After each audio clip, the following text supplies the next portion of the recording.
difficile que ça. Vous le savez, Émilie Dequesne est l'une de nos plus grandes actrices. Depuis 20 ans, elle crève l'écran, mais elle est aussi la marraine de la Belge Collection qui regroupe une centaine de courts-métrages 100% belges. Aujourd'hui, avec Frédéric de Borsu, elle évoque l'importance de mettre en valeur nos talents et elle revient sur ses 20 ans d'une carrière jalonnée de souvenirs incroyables. La Maison des Arts à Schaerbeek.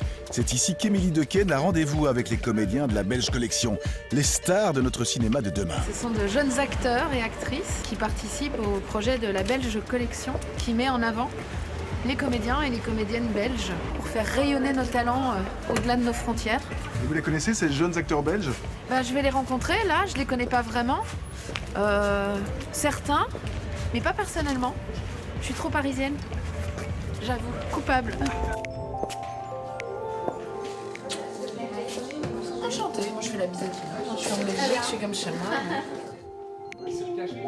La Belge Collection, ce sont 4 courts-métrages, 2 dramatiques et 2 plus rigolos, qui mettront en évidence des comédiens belges de talent. Et donc en fait, quand on travaille tous à faire plusieurs postes comme ça, l'idée c'est d'avoir une équipe très solide. J'ai été aussi baignée un peu dans ce milieu par le théâtre et puis un peu le cinéma. Ils sont venus aujourd'hui écouter les conseils d'Émilie, leur marraine. Quand je décide d'aller vers un film, vers un projet, il faut que j'y croie à 100%. Il ne peut pas y avoir un minimum de doute. Depuis toujours, Émilie sait ce qu'elle veut aussi. Exemple ? Non, mais j'ai toujours voulu être à Paris. Depuis que je suis petite, je sais que je veux vivre à Paris. Les 4 courts-métrages seront diffusés sur la RTBF et puis sûrement en France aussi. J'ai vraiment hâte de voir les films. C'est chouette, c'est très différent ce que j'ai vu. J'adore le format du court-métrage, donc j'ai vraiment hâte de voir. Mais comment perce-t-on quand on est un acteur belge ? Pour Émilie, tout a semblé facile. Elle a 18 ans et elle devient une star à Cannes. Prix d'interprétation et Palme d'Or pour Rosetta. Une histoire de fou. Et donc Cronenberg, avec son bel accent canadien, m'appelle. Donc Émilie Dequesne. Émilie Dequesne dans Rosetta. Et la seule chose à laquelle je pense quand on dit mon nom, c'est de ne pas pleurer et de ne pas tomber. J'ai réussi à ne pas tomber. Mais bon, voilà, seulement à ne pas tomber. Je me suis levée et je suis allée droit sur la scène. C'était une expérience magique. C'est comme Eddy Merckx. C'est comme gagner le Tour de France. Là déjà, je voudrais embrasser ma famille qui peut certainement me voir à la télévision. Je les aime très fort, je voudrais embrasser maman, papa. C'est difficile, pardon. Je reprends mon souffle. Ça m'a permis de me faire connaître et de recevoir des propositions Enfin voilà, ça fait 20 ans que ça dure.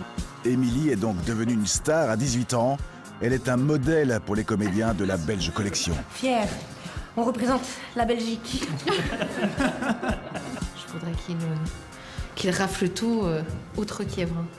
Et sa place en France, Émilie l'a vite trouvée. Pourquoi je me sens si mal? Très à l'aise en 2001 aux côtés de Gérard Jugnot. Elle a 20 ans à Ne vous l'époque dérangez pas, je trouverai la sortie. et déjà une fameuse répartie. Émilie de Quen. De couenne de jambon. Ah oui. Elle sent encore le lait. Quand on lui appuie sur le nez, il y a du lait qui sort, comme on disait. Ah, tant que c'est sur le nez, ça va. Non, Émilie, c'est du bonheur. Surtout devant la caméra. Belge. Gérard. Folle de moi. Cette femme est folle de moi. Je pourrais être son grand-père. Gérard, c'est pour moi un grand monsieur, quoi. Très généreux. Un acteur avec une expérience dingue, mais que j'ai vu lui aussi douter, chercher, expérimenter. Enfin, j'ai un très très bon souvenir de cette expérience avec lui. Émilie, elle ne doute pas vraiment. Elle n'a peur de rien et surtout pas de Catherine Deneuve, avec qui elle joue dans La fille du RER en 2009. On est bien, on se détend, Franck adore faire le pitre. C'est assez fou, quoi. J'ai eu la chance de travailler avec des comédiens incroyables, donc notamment Catherine Deneuve, Gérard Jugnot, Michel Blanc, Jane Birkin, Pierre Richard, et j'en passe, hein, j'en oublie plein. On s'émerveille forcément aux premiers instants, mais à un moment donné, il faut qu'on travaille. Ceci dit, le souvenir le plus fou d'Émilie Dequesne, c'est ça. On me propose de tourner un film en Espagne avec des grandes stars américaines, et j'ai la vision des chaises de Robert De Niro, Harvey Keitel et mon nom juste à côté, Kathy Bates après, etc. J'avais l'impression d'être, de vivre un rêve éveillé, quoi. Et ça vraiment, ça m'a marqué. Il faut dire que tout était prêt dans la tête d'Émilie depuis longtemps. Regardez cette archive exceptionnelle. Elle a 12 ans et elle crève l'écran dans ce spectacle pour enfants. J'aimerais devenir une grande artiste, faire de la belle musique qui me plaît, faire du théâtre, comme les vedettes que l'on admire. Prémonitoire. Mais c'est pas facile. J'ai toujours voulu faire ce métier. Je me suis inscrite à l'université où j'avais plus envie de faire mon baptême que de faire des études en vérité, mais voilà. J'ai arrêté l'université parce que j'ai été choisie pour tourner Rosetta. Ça a fonctionné et j'ai jamais voulu faire autre chose.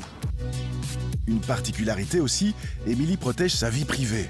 Voici cependant son mari, le Corse Michel Ferracci, qui doit de temps en temps lui rappeler qu'elle est une vedette. Parfois, il m'est arrivé d'être accueillie dans des endroits.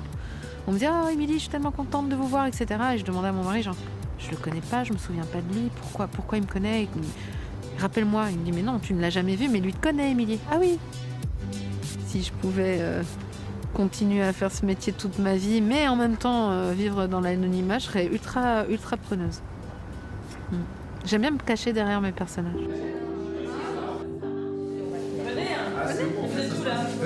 Les comédiens de la Belge Collection rêvent tous de notoriété. Émilie souhaite quant à elle de la tranquillité et continuer à s'amuser. Je déteste les shootings en vérité, mais quand je suis pas toute seule, c'est beaucoup mieux.